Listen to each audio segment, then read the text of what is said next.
Buongiorno a tutti i nostri clienti e follower. Stamattina vi faccio un video significativo per farvi capire un po' la confusione che si sta creando sui social. Questi qua rimangono sempre i calamari trasparenti e costano quello che costano, perché i pescatori si devono pagare, come vi dico sempre. Questi qua, calamari Francia, nessuno fa la scoperta dell'America, 14,99 €, li teniamo pure noi. E questo è il lavoro più facile da fare al mondo, su questa qualità. Come comprate le scarpe, potete comprarle pure su Amazon, vi arrivano fino a casa. Questi polipi qua 14,99 € li potete comprare pure su Amazon e vi arrivano a casa. Queste seppie qua, sempre seppie fresche, vive, 14,99 € Adriatico, polipi 14,99 €, gamberetti 5,99 €. Qua non si fa nessun miracolo, perché questo è il prezzo che va.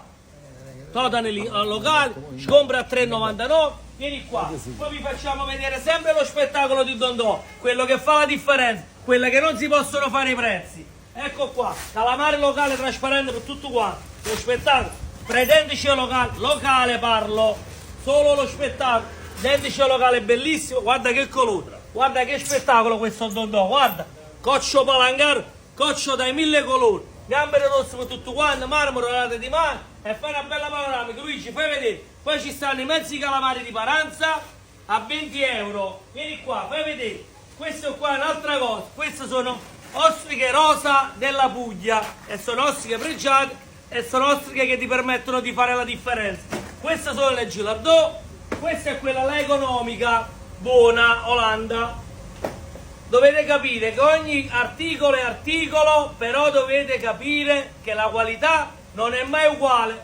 Dove c'è il prezzo c'è sempre un perché. Vieni qua, vongole allevate Italia, vongole locali Fioroni, ancora vongole veraci, un'altra qualità, e Portogallo economiche. Poi fai vedere sempre lo spettacolo di Dondò da mio fratello Nero. Questi qua più grandi 22 €, mezzi gamberi rossi locali bellissimi, e queste sono le seppie sempre di mio fratello Nemo, sogliole locali, pescatrice locale, ricciola locale, dentice locale, coccio palangaro.